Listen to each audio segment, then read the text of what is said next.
बिस्मिल्लाहिर्रहमानिर्रहीम। Welcome back. Lecture 40 control procurement और chapter 12 है प्रोक्योरमेंट मैनेजमेंट। प्रोक्योरमेंट को लेके आपको कोई भी क्वेश्चन है, कोई भी क्वेश्चन या कंफ्यूजन, किसी कोई भी क्वेश्चन हो तो आप मुझे ईमेल कर सकते हैं यहाँ पर। प्रोक्योरमेंट अब कंडक्ट के बाद हम कंट्रोल पे आए। कंट्रोल मॉनिटरिंग एंड कंट्रोलिंग का, जैसे नाम से ही ज़ाहिर है, control means monitoring and control का फेज़ प्रोसेस है ये कंट्रोल का।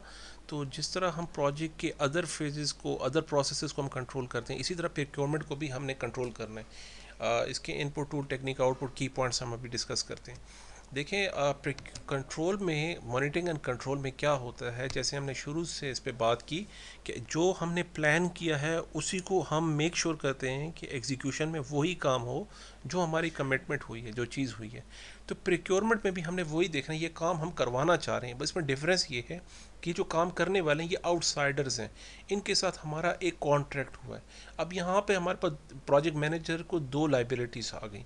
एक तो ये है कि जो टर्म्स एंड कंडीशन उसने वेंडर्स के साथ, सेलर के साथ रखी है, उसी काम को लेकर चलना है, एक तरफ ये। दूसरी तरफ उसकी इंटरनल टीम, उसकी अपना इंटरनल काम जो खुद वो मैनेज कर रहे हैं, उसकी टीम, प्रोजेक्ट टीम काम कर रही है, उनको भी साथ लेकर चलना है। अब दो पार्टीज़ को प्रोजेक्ट मैनेजर ने साथ लेकर चलना है। तो यहाँ पे प्रोजेक्ट मैनेजर ओवरहेड थोड़ा ज़्यादा हो जाता है प्रोक्योरमेंट में, ये याद रखिएगा। अगर इंटरनल टीम काम कर रही है तो उनको डील करना प्रोजेक्ट मैनेजर के लिए थोड़ा बहुत लिटिल बिट आसान रहता है। लेकिन यहाँ पर क्योंकि ये जो कॉन्ट्रैक्टर्स हैं, सेलर्स हैं, ये आउटसाइडर्स हैं, इसका हमारा रिलेशनशिप इनके साथ सिर्फ और सिर्फ बेस कर रहा है कॉन्ट्रैक्ट के ऊपर। तो नथिंग इज़ परफेक्ट। कॉन्ट्रैक्ट में डेफिनेटली चीज़ें रह जाती हैं, या दूसरे अल्फाज में एग्जीक्यूशन में रियलिटीज़ जो हमारे पास वर्क परफॉर्मेंस डाटा आता है उसकी बेस पे चेंजेस आती नहीं, फ्रीक्वेंट चेंजेस। अगर आपकी इंटरनल टीम काम कर रही है तो हम मैनेज कर लेंगे, लेकिन अगर आउटसाइडर्स हैं, कॉन्ट्रैक्टर्स हैं, तो हर चेंज का आपको चार्ज करेंगे, हर चेंजेस को वो कॉस्ट ही पड़ेगी। इवन आप बायर के साइड से प्रोजेक्ट मैनेजर हैं या सेलर के साइड से, सेलर के प्रोजेक्ट मैनेजर को भी यही चैलेंजेस फेस करने जा रहे हैं, वो भी यही प्रॉब्लम फेस करेगा। अभी जो कंट्रोल प्रोक्योरमेंट है, इसमें हमें क्या करना है, की पॉइंट्स हम देखते हैं इसमें क्या करना है। आपने जो लीगल रिलेशनशिप है between the buyer and seller, इसको मेंटेन रखना है। देखें, रिलेशनशिप पे नो कम्प्रोमाइज़, अपना रिलेशनशिप हमने हर आस्पेक्ट से बेहतरीन की तरफ लेके जाना है, ये जिम्मेदारी है प्रोजेक्ट मैनेजर की। अब सेलर क्या कर रहा है, सेलर कर रहा है अपने काम को कंप्लीट करना है, जैसे भी हो मुझे अपना काम कंप्लीट करना है। लेकिन बायर क्या कर रहा है, उसका फोकस है परफॉर्मेंस के ऊपर। देखें, आप काम ज़रूर कीजिए लेकिन परफॉर्मेंस को सामने रखें। हमारे पास work performance base line define है एज अ सेलर के प्रोजेक्ट मैनेजर के एस्पेक्ट से, और बायर के एस्पेक्ट से। सेलर का प्रोजेक्ट मैनेजर काम को कंप्लीट करने पे फोकस कर रहे हैं, हमने अपने काम को कंप्लीट करना। लेकिन जो बायर है, जिसने परचेज़ किया है, वो यही चाहेगा कि परफॉर्मेंस को भी मेंटेन रखा जाए, सिर्फ काम नहीं कंप्लीट करना, उसके कंप्लीट सारे एस्पेक्ट्स उसको अच्छे से काम कंप्लीट करें। यहाँ पे प्रोजेक्ट मैनेजर और उसकी टीम क्या करेगी, प्रोक्योरमेंट के जितने भी जो टर्म्स एंड कंडीशन हमने डिफ़ाइन किए थे उसको सिक्योर करेगी और उसी पर पूरी नज़र होगी। देखिए, हमने सेलर के साथ बात करनी है सिर्फ और सिर्फ on the base of contract terms and conditions. ये बात मैं बार बार रिपीट कर रहा हूँ, एग्ज़ाम में इस पर मुख्तलिफ आस्पेक्ट से क्वेश्चन होगा। जो चीज़ कॉन्ट्रैक्ट में है वो सेलर को करनी पड़ेगी, अगर उसने ना की उसको पेनल्टीज चार्जेस होंगी, वो उसका कंसर्न है। हमने ये देखना है जो चीज़ कॉन्ट्रैक्ट में थी वो सही से पूरी हो रही है कि नहीं। तो as a project manager and project management team, lesson learn project manager continuously not only वो यूज़ करेगा पिछले, उसको भी यूज़ करेगा, बल्कि लेसन लर्न जो नए आ रहे हैं उसको भी हम वहाँ से जमा करना शुरू कर देंगे, हम उसको डॉक्यूमेंट करना शुरू कर देंगे स्टार्टिंग पॉइंट से। क्योंकि ये जो प्रोसेस है कंट्रोल, ये मॉनिटरिंग एंड कंट्रोलिंग का है। मॉनिटरिंग एंड कंट्रोलिंग में हमारे पास जो रियल फैक्ट डाटा आता है वो इंपॉर्टेंट चीज़ है प्रोजेक्ट मैनेजर के लिए। और प्रोजेक्ट मैनेजर ये कोशिश करेगा कि जो पुरानी गलतियाँ ही थी, पुराने जो इश्यूज आए थे हमारे पिछले प्रोजेक्ट मैनेजर के साथ, वो दोबारा री ऑकर ना हो, रीटेक ना हो जाएं। हमने यहाँ पे डेफिनेटली चेंजेस आ रही हैं, तो चेंजेस हमने इंटीग्रेटेड चेंज कंट्रोल प्रोसीजर से लेके चलना है। लेकिन एक चीज़ याद रखिए कि आपके जो प्रोजेक्ट की चेंजेस हैं उसका चेंज कंट्रोल प्रोसीजर डिफरेंट है, और प्रोक्योरमेंट का जो चेंज कंट्रोल प्रोसीजर है वो डिफरेंट होता है, वो प्रोक्योरमेंट और लीगल डिपार्टमेंट देखती है। इसे याद रखिएगा, चेंजेस अगर आपके प्रोजेक्ट की हैं उसका प्रोसीजर तो हमने बहुत डिटेल से डिस्कस कर लिए पिछले लेक्चर में, हम कंटिन्यूसली इस पर बात करते आ रहे हैं। लेकिन अगर आप प्रोक्योरमेंट से रिलेटेड कुछ चेंजेस आती हैं, उसके लिए फिर यहाँ पर इस पॉइंट पे हम बात करेंगे इस पे। यहाँ पे अब दूसरा पॉइंट क्या है कंडक्ट में, project will use a milestone list baseline to confirm the progress as plan. हमने वेरिएंस एनालिसिस कंटिन्यूसली करना है, जिस तरह मैं बता चुका हूँ कि हमारे पास ऑलरेडी स्कोप, कॉस्ट, स्केजल सब सारे बेस लाइन डिफाइन है, माइलस्टोन डिफाइन है। आपने कोशिश करना है अपने कॉन्ट्रैक्टर्स को, सेलर को उसी पर अलाइन करके लेके चलिए, उसको उसी उसी लाइन पर लेकर आइए कि या हमारा प्रोजेक्ट कुछ इस तरह चलेगा। आप अगर अपने स्टाइल से चलेंगे तो ये डेविएट कर जाएगा। तो बेहतर ये है with the help of negotiation, with the help of good relationship. देखें, अच्छे रिलेशनशिप से आपके बहुत सारे मसले आसान हो सकते हैं, आपकी ज़िंदगी आसान हो सकती है। याद रखिएगा, एक बंदा अगर खुश दिली से, अपनी खुश दिली से खुद अपनी तरफ से आपके साथ कोऑपरेट या फेवर करना शुरू कर दे तो कितनी अच्छी बात, बहुत सारे काम आपके लिए आसान हो जाएंगे। लेकिन अगर आप सख्ती करेंगे, अपने रिलेशनशिप को ठीक नहीं रख रहे, आप उसको आपका बॉसी बिहेवियर है, आपका इंस्ट्रक्टिव बिहेवियर है, डिक्टेटर बिहेवियर है, करो तुम्हारा पैसे लिए तुमने, किस बात के पैसे लिए, इस तरह की बात है, ये चीज़ आपकी रिलेशनशिप को डैमेज करेगा और आप ही के लिए मुश्किल हो जाएंगी। तो हर बात के लिए फिर डॉक्यूमेंटेशन, हर बात के लिए कॉन्ट्रैक्ट को सामने लेकर आना, फिर ये हेक्टिक हो जाएगा दोनों में, प्रोजेक्ट मैनेजर को, from seller side, from buyer side. तो हमने अपने काम को लेकर चलना है बहुत ही आसान तरीके से, अच्छे तरीके से, और हमने डैमेज नहीं करना अपने सेलर के जो कंसर्न है, उसको डैमेज मत कीजिएगा। रिक्वायरमेंट डॉक्यूमेंट को सामने रख रहे हैं, हमारी मेन रिक्वायरमेंट्स क्या थी, जो हमने स्कोप मैनेजमेंट प्लान में, स्कोप जो knowledge area, scope management plan का नॉलेज एरिया, उसमें हमने बहुत डिटेल से इस पर बात की हुई है। तो उन्हीं रिक्वायरमेंट को सामने रखेंगे और उसी को मीट करने की हम कोशिश करेंगे। अगेन पॉइंट पे आता हूँ कि जो कॉन्ट्रैक्ट के चेंज कंट्रोल प्रोसीजर है वो डिफरेंट है। वो आपको कहाँ से मिलेगा? इंटरप्राइज एनवायरमेंटल फैक्टर से मिलेगा। आप अपनी कंपनी में देखिए कॉन्ट्रैक्ट चेंज कंट्रोल प्रोसीजर क्या है, उसी चेंज कंट्रोल प्रोसीजर में उसमें ये चीज़ हमें सामने आएगी कि हम चेंजेस का प्रोसीजर क्या होगा, कौन से फॉर्म होंगे, डिस्प्यूट रेजोल्यूशन का क्या प्रोसीजर है, ट्रैक परफॉर्मेंस हम कैसे करेंगे। इस such type of question will be answered from that side, enterprise environmental factor।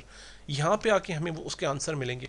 अगर प्रोक्योरमेंट से रिलेटेड हमें चेंजेस करनी है तो उसका क्या प्रोसीजर है, तो उसका आंसर आपको मिलेगा इंटरप्राइज एनवायरमेंटल फैक्टर से। परफॉर्मेंस रिव्यू किए जाएंगे क्योंकि अभी एग्जीक्यूशन शुरू है। आपके जो आपका कंस्ट्रक्टर है, आपका जो सेलर है, वो आपके काम को बनाना शुरू कर दिए, उसने काम शुरू कर दिए, तो शुरू से आखिर तक हम परफॉर्मेंस रिव्यू करेंगे। यहाँ पे इंस्पेक्शन होगी आपकी साइड से, बायर की साइड से।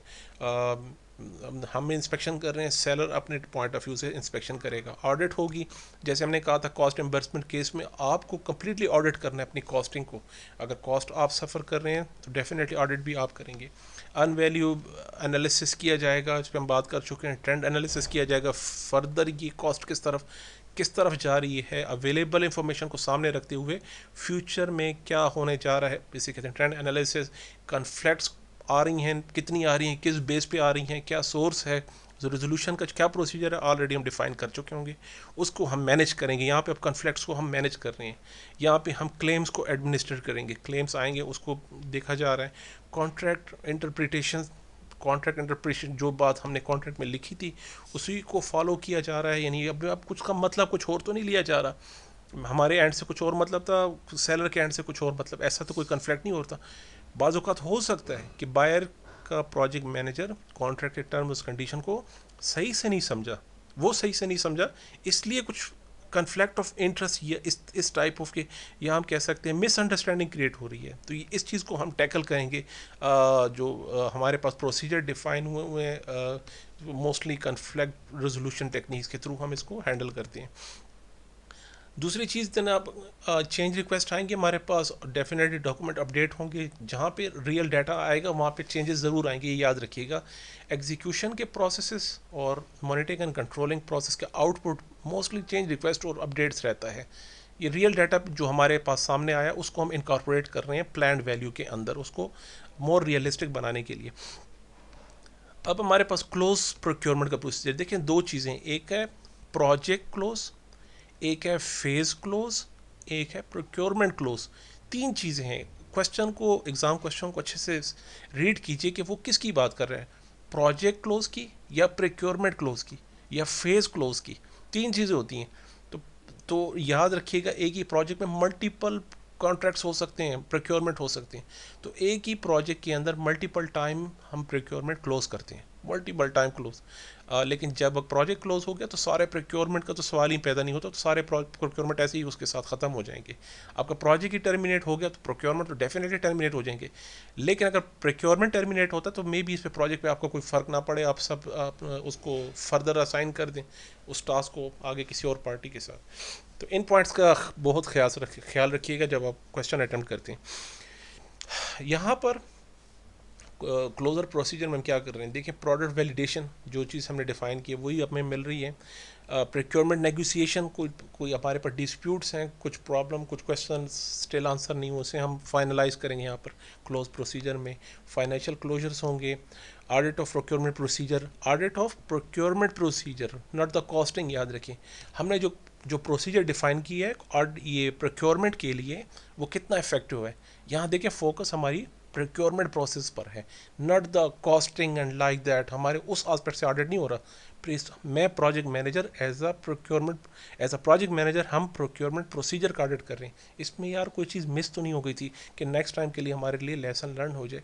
कुछ डॉक्यूमेंट में कोई ऐसा पॉइंट, हमारा फॉर्मेट ठीक नहीं था, हमारी लैंग्वेज ठीक नहीं थी, बहुत टेक्निकल लैंग्वेज मैंने मेंशन की थी, इसलिए उसको बार बार क्वेश्चन रेज हो रहे थे मेरे सेलर साइड से। तो जो चीज़ आपको लेसन लर्न हुई है उसका ऑडिट करें और उसको अपडेट करें अपने रिकॉर्ड्स के अंदर। फाइनल कॉन्ट्रैक्ट परफॉर्मेंस रिपोर्टिंग यहाँ फाइनलाइज करेंगे, लेसन लर्न करेंगे, प्रोक्योरमेंट फाइल्स को आर्काइव करेंगे, उससे सेव किया जाएगा। And storage of procurement record, drawings, creating all the documents आपको डिलीवर कर दी जाएंगी।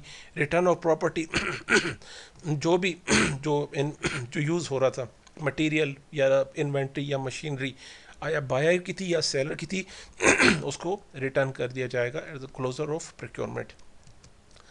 अब प्रोजेक्ट मैनेजर की इस प्रोक्योरमेंट में जो रिस्पॉन्सिबिलिटी है उसको डिस्कस करते हैं कि हम प्रोजेक्ट मैनेजर से क्या, यहाँ तक जो चीज़ें हमने डिस्कस की हैं कंडक्ट प्रोक्योरमेंट में जो चीज़ें, इसमें मोस्टली प्रोक्योरमेंट के एक्सपर्ट्स काम करेंगे, यहाँ पे आपको हेल्प करेंगे, ज़्यादातर हेल्प आपको वहाँ से मिलेगी।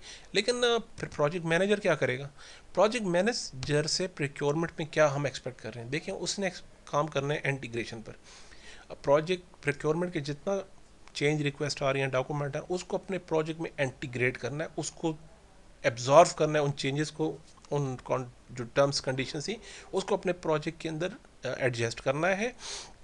कॉन्ट्रैक्ट की टर्म्स एंड कंडीशन को अच्छे से समझ लेना है। बाद में अगर आपको समझ नहीं थी कॉन्ट्रैक्ट में, इसमें तो सेलर की गलती नहीं है ना, आपका बायर का प्रोजेक्ट मैनेजर है, उसको कुछ चीज़ समझ नहीं आई और उसने साइन कर दिया कॉन्ट्रैक्ट पर। फिर लेटर ऑन फिर आप ये एक्सक्यूज़ नहीं कर सकते मुझे इसका मतलब नहीं पता था, मुझे तो किसी ने बताया नहीं था, हम मेरा तो उसके साथ कंसर्न नहीं था। और लेकिन जब साइन हो गए फिर all these are lame excuses, फिर आप क्लेम नहीं कर सकते यार मुझे पता नहीं था। अब आप शुरू से ही एज अ प्रोजेक्ट मैनेजर सारे टर्म्स एंड कंडीशन को समझ लें और देखिए उसकी ज़रूरत है कि नहीं आपके प्रोजेक्ट में, ये चीज़ आपकी जिम्मेदारी है। दूसरी चीज़, make sure the contract contents all scope of work. And देखें स्कोप ऑफ वर्क जो statement procurement statement of work में लिखा था वो मोस्टली प्रोक्योरमेंट एक्सपर्ट उसको मेक श्योर करेंगे जो आपने काम कहा था वो हमने करवा लिया। लेकिन प्रोजेक्ट मैनेजमेंट से रिलेटेड जो टास्क थे वो आपने देखने हैं, जैसे मीटिंग अटेंड करनी थी, रिपोर्टिंग करनी थी, AVM अर्न वैल्यू मैनेजमेंट आपने टास्क उसको साइन किया था, सेलर को आपने देखना है, आपने रिपोर्ट करना है, आपने मीटिंग अटेंड करनी थी, कम्युनिकेशन को देखना था। ये सारे मसले प्रोजेक्ट मैनेजर ने देखना। प्रोक्योरमेंट वालों को इसकी इतनी समझ नहीं होगी, यार ये तो प्रोजेक्ट का काम तो आपको देखना था ना। तो प्रोजेक्ट मैनेजमेंट के टास्क प्रोजेक्ट मैनेजर की रिस्पॉन्सिबिलिटी होगी इन केस ऑफ प्रोक्योरमेंट। हम जो आपकी प्रोक्योरमेंट में न्यू डाटा हमारे पास वर्क परफॉर्मेंस डाटा आ रहा है, उसकी बेस पे हमने आइडेंटिफाई करने हैं रिस्क को।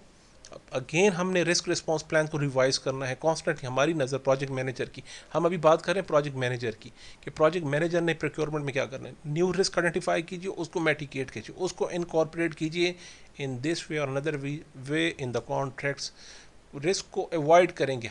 प्रोजेक्ट मैनेजर के लिए बहुत अच्छा टूल है कॉन्ट्रैक्ट कि हम अपने रिस्क को ट्रांसफ़र कर देते हैं या मैटिगेट कर देते हैं या अलाउ कर देते हैं अपने सेलर की तरफ, यार इसका अब आपने ध्यान रखना है। तो उसको कॉन्ट्रैक्ट में किस तरह लेकर आएंगे उसका प्रोसीजर आपको पहले से पता होना चाहिए कि हम किस तरह उसको एडजस्ट करते हैं। टेलरिंग करेंगे कॉन्ट्रैक्ट को, जिस तरह मैंने बताया कुछ चेंजेस को अगर आपने इनकॉर्पोरेट करनी है, project unit needs past time miss हो गई थी तो उसको आपने उसके अंदर एडजस्ट करवाना है प्रिक्योरमेंट के साथ, और जो कॉन्ट्रैक्टर्स हैं उनको साथ बिठा के हमने नई चेंजेस को उसमें इनकॉर्पोरेट कराना है। स्केजल ठीक है। दूसरी चीज़ बात यह है कि अपने स्केजल को एडजस्ट कीजिएगा। प्रिक्योरमेंट डेफिनेटली काफ़ी टाइम लेता है, प्रिक्योरमेंट में ठीक ठाक टाइम लगता है, जो कि प्रोजेक्ट मैनेजर को शुरू में नहीं पता था, लेकिन प्लानिंग में जब प्रिक्योरमेंट की बात आई तो उन्हें पता लगा यार 1 मंथ तो सिर्फ सोर्स सिलेक्शन में लग जाएगा, सेलर सिलेक्शन में लगता है 1 मंथ, वो तो मैंने एडजस्ट ही नहीं किया प्लान में।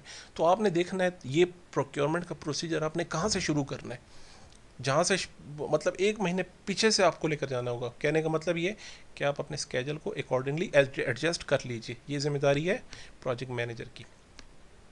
कॉन्ट्रैक्ट नेगोशिएशन में प्लीज़ प्रोजेक्ट मैनेजर ज़रूर इन्वॉल्व रहिएगा, अपने रिलेशनशिप उसके साथ अच्छे से बेहतरीन से रखिए शुरू से आखिर तक। मैंने जैसे बात की, ये आप ही को फ़ायदा होगा इसको। प्रोजेक्ट की इंटेग्रिटी को मेंटेन करना भी प्रोजेक्ट मैनेजर की जिम्मेदारी है, उसके कॉन्फिडेंशियल आस्पेक्ट्स को, उसके जो इंटेलेक्चुअल राइट्स हैं, इंटेलेक्चुअल कॉन्सेप्ट्स हैं, इंटेलेक्चुअल प्रॉपर्टीज़ हैं, उन सब चीज़ों को प्रोटेक्ट करना भी प्रोजेक्ट मैनेजर की जिम्मेदारी है। जनाब, make sure the all the work in contract is done. ठीक, दूसरी बात ये कि प्रोक्योरमेंट स्टेटमेंट ऑफ वर्क में जो चीज़ें डिफ़ाइन हुई थी वही उसी पर काम हो रहा है या नहीं, ये भी हमने साथ साथ देखना है। अच्छा, work with procurement manager to manage changes to the contract, इस पर हम बात कर चुके हैं। चेंजेस आपने जो लेकर आनी है उसको प्रोक्योरमेंट मैनेजर के साथ मिलकर उसको अपने प्रोजेक्ट के अंदर, प्रोजेक्ट मैनेजमेंट प्लान के अंदर एडजस्ट करवाइए। Don't ask that is not included in contract. देखिए ये जैसे मैंने बताया कि आउटसोर्स है आपका प्रोजेक्ट, हम काम लेना चाह रहे हैं, तो बेसिक पॉइंट होगा कॉन्ट्रैक्ट का। तो जो चीज़ कॉन्ट्रैक्ट में नहीं है उसको रिक्वेस्ट ना कीजिए, जो चीज़ अवेलेबल है उसको हमने उसी को सामने रखना है, उसी को लेकर चलना है। तो ऐसी चेंजेस फिर डेफिनेटली हमें नुकसान होता है, दोनों तरफ से फिर प्रॉब्लम बन जाएगी। Thank you so much. ये थे हमारे कंडक्ट प्रोक्योरमेंट के कुछ पॉइंट्स, इंपॉर्टेंट पॉइंट्स। यकीन मानिए अगर आपको इन बातों की मैंने कोशिश की है सही से समझाने की, यही सारा क्रक्स है आपके बुक्स का, आपके जितने मटेरियल है पीएमपी के एग्ज़ाम की प्रिपरेशन के लिए, उन सब को मैंने सिंपल वर्ड में समराइज़ किया है। इन्हीं पॉइंट को अगर आप समझ चुके हैं तो मेरी तरफ से you are very good to go for the PMP exam. मेरी साइड से मैंने कैसे प्रिपेयर किया था, बिलीव में मैंने ऐसे ही प्रिपेयर, जो कॉन्सेप्ट मैंने आपके साथ शेयर किए हैं एग्ज़ाम के लिए, यही कॉन्सेप्ट चाहिए आपको पीएमपी एग्ज़ाम क्वालिफाई करने के लिए। मार्क माय वर्ड्स, यही कॉन्सेप्ट्स हैं। अगर आपको इसमें डेफिनेटली बहुत सारी चीज़ें मैं अच्छे से समझा नहीं सका, no one is perfect, definitely मुझ में भी खामियाँ होंगी, कुछ फ्लॉज हैं, तो इस चीज़ों को कवर करने के लिए आपको बुक स्टडी ज़रूर करनी है। एक दफ़ा बुक ज़रूर रीड कीजिए जो मैंने रेफ़र किए हैं पहले लेक्चर्स में, बुक को स्टडी करें, साथ मेरे लेक्चर को देखें, तो आप बिलीव में आपको जो मैं बात कर रहा हूँ वो ही वहीं पर नज़र आएंगी, यार ये तो वही बात आप वही कर रहे हैं। तो मेरी सलीस उर्दू में कहिए कि मैं आसान अल्फाज में आपको उन क्वेश्चंस को एक्सप्लेन, उन कॉन्सेप्ट को एक्सप्लेन कर रहा हूँ। अगर आपको इन बातों की समझ आ गई है और आप अच्छे से आपको इंग्लिश पढ़नी और समझनी भी आती है, तो आप मेरी तरफ से आप पीएमपी एग्ज़ाम क्वालिफाई करने के लिए बिल्कुल रेडी हैं। तो क्वेश्चन रीड कीजिए, आंसर ट्राई कीजिए, और फिर उसके बाद आप जो एग्जैक्ट आंसर है उसको उसके साथ मैच कीजिए। कोई वीडियो पॉज करें, क्वेश्चन पढ़ें, वीडियो पॉज करें और उसका आंसर गेस करें।